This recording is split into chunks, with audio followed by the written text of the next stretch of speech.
Welcome to course number 7 of Race to Amazing, and this is all about growing your business with CPR. So if you have listened to the introduction to this, you probably got to learn a little bit more about me and where the whole concept of CPR came from. I think what's important to note is regardless of what type of business you are or what industry you're in, the CPR model really works. Now, I'm going to walk through this winning model and show you how to do an analysis and how to come up with some creative ideas and follow through with the downloadable resources. Remember that the CPR model is a bit of a balancing act. It's really a balancing act between sales and marketing activities, and you want to make sure that they are clearly defined and they're actionable, but that you have plans for conversion, which is getting new accounts, penetration, which is selling into existing accounts, and retention, which is holding on to the business that you have. And if you have those three things going on simultaneously, I guarantee your business will grow. I often refer to it as breathing life back into your business with CPR. It's memorable. It's a way to really just be very conscientious that having clear strategies in all three areas is so important.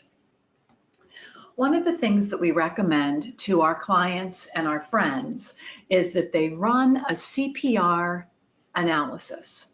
Now, a CPR analysis might mean different things to different businesses, but in a nutshell, it's running the numbers. It's looking at all of your customers and comparing their trends. I like to do a 6-month versus prior 6-month or 12-month versus prior 12-month and pull certain data and run that comparison. And then I cut and slice the data so that I can see all the customers that were brand new because they didn't have sales in the previous time frame but have it in the current.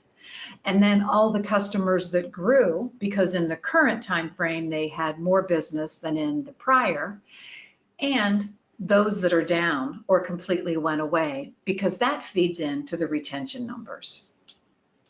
There is an article as a downloadable resource in your workbook called Breathe Life into Your Business with CPR, and it helps better explain how to cut and slice those numbers. Remember, knowledge is power. So you want to know where and how your current business is growing, basically, so you can do more of that, go after that target, that niche.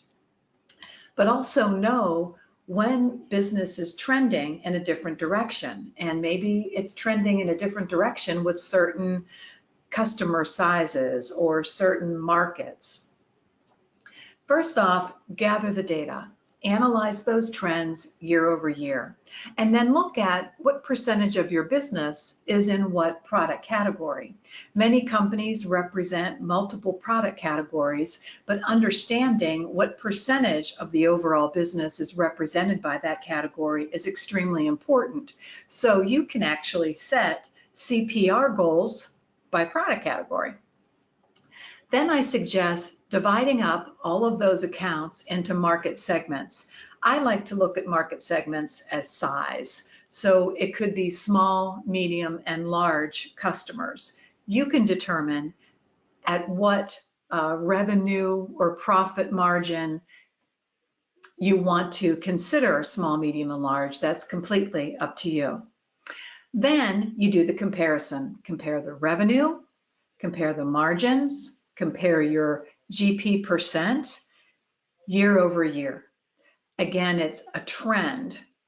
I don't like to look at year to date versus prior year to date because let's imagine if I was running year to date versus prior year to date and I'm looking at January through August and January through August the prior year, I'm not getting a good picture because I am missing August through December.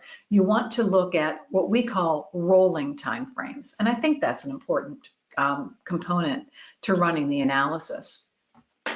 Another area is to really look and understand, how many accounts do I have? How many customers are there? What size are they? When you do the market segment breakdown, that gives you a clear indication of what percentage of your business is with small, medium, or large accounts. You can also look at all of these accounts. Let's say you have 10,000 customers. How many of them are really active and how many are dormant? This will certainly give you the data you need to start focusing in certain areas. Then I'd like you to determine what the conversion, penetration, and retention rates are. And that's also explained in the article in the workbook. But I want to share with you a sales rep example. And this is just, this could be your company, it could be a sales rep. Just imagine this amount of revenue. The revenue is $600,000. Now let's say that revenue is retained 75%. Year over year, you're going to have churn. Business is naturally going to go away. So when you're projecting the next year's revenue, look at the loss to calculate the baseline number. Now, this particular sales rep was doing $600,000. They lost 25% naturally in attrition. Their baseline for the new year is not 600, it's 450. Then they're going to penetrate 15% of that 450, and then you get the 67.5. They're going to bring in 5% new business, or 22.5. And what ends up happening is there's a negative net growth. Now, next year, they're going to sell less than this year because they did not have a plan. So here's a sales rep with a plan. Current year, 600. Let's say that they had a plan for retention. They were proactive and intentionally doing, let's say, business reviews with their customer and staying close to them and making sure that they're satisfied and they're happy. And that enabled their churn to only be 10%. Their retention rates became 90% because they were intentional about creating loyalty. And then look at penetrating onto that. And what is the conversion onto that? Higher penetration and conversion rates because you have an actual actionable plan.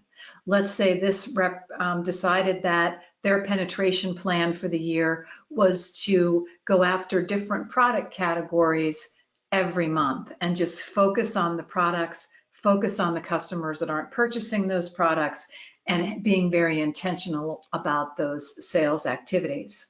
And for conversions, let's say they didn't really have a plan for how they were going to go out and market and get new customers, but they decided to put together a marketing campaign to brand new customers, and they had a hit list of the top 50 accounts that they were going to be targeting, and they were relentless about that.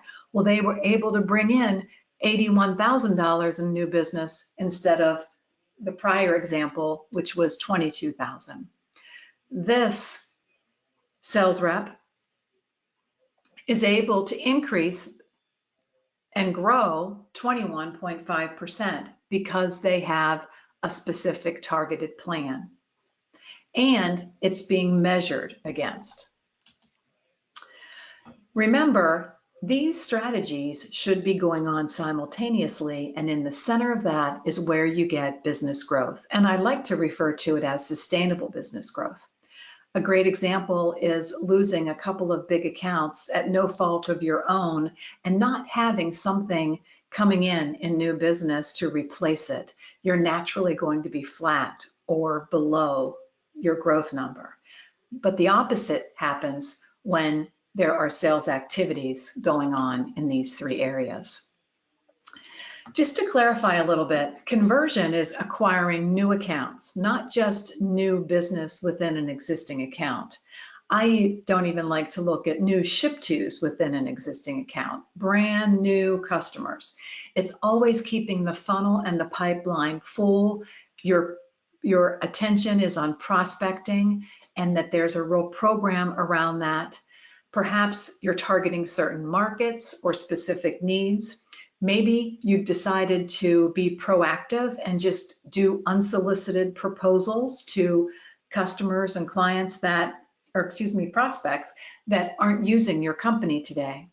It's very competitive. You've got to have some self-discipline and be very resourceful in going after new business. But there has to be a sales process and a real measurable plan.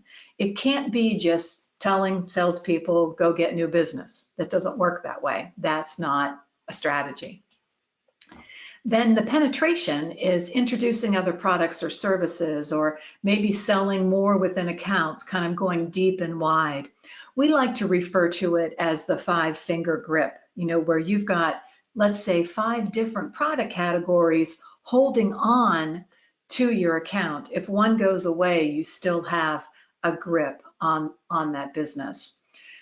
Being intentional about exploring other departments and end users within your customers is a great way to build a penetration strategy, and creating a need for more and different products or services that your company might offer. Those ideas can then be taken and created into more of a strategy, and we'll be talking about how to move those ideas forward. Retention rates are sometimes hard to define. A lot of companies look at the number of accounts that they have, and if they have the same amount of accounts the next year, then they retained 100% of their customers. Well, that's not really how we view retention. Retention is based on attrition, and it's based on business that is gone, even if it's down by a penny. So when you're looking at a customer's trend, if their business is down over the previous time frame, then you lost business, there was churn, and it's the reciprocal of that that creates your retention rates. So if I had a 20% churn year over year in a group of accounts, then my retention rate is 80%. Just know that for retention, small activities can make a really big difference.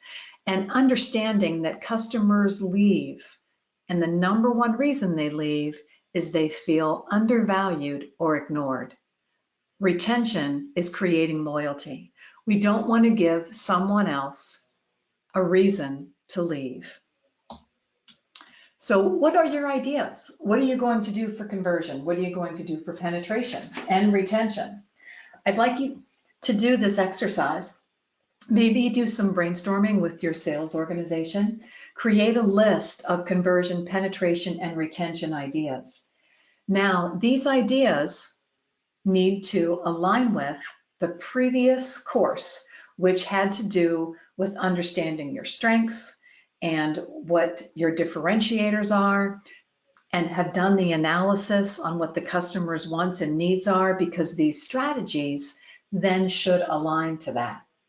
For example, let's say you come up with a conversion strategy that is, we're going to build a appointment setting desk where appointment setters are going to be creating appointments for our outside sales team.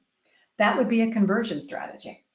And maybe you determined that you had a strength in inside sales or over the phone sales, and you had some talent for getting new appointments, and it was easier than the salespeople going out and trying to get those appointments. So you might recreate your sales process, and that could be a conversion strategy for you.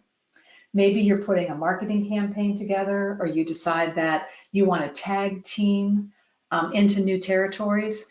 Maybe it's 2 representatives going out and implementing the sales process in a new territory. Perhaps you do create a hit list of those customers in your area, or excuse me, those prospects in your area that should be your customers because they're ideal, because you learned in the previous course what is an ideal customer for you. Make a list of those conversion ideas. Then do the same for penetration. What are you going to do to sell deep and wide within customers? What can you do to improve profitability and sell more margin dollars within your customer base? Perhaps it's managing reports better or a new product focus. Then look at retention. What are your retention rates and how can you improve them? That is the quickest and easiest way to grow your business, is to improve your retention rates. Maybe it's business reviews or putting together a customer loyalty program, or maybe you say, hey, we want to have legitimate written contracts with our customers where there's more stickiness in us being the primary provider.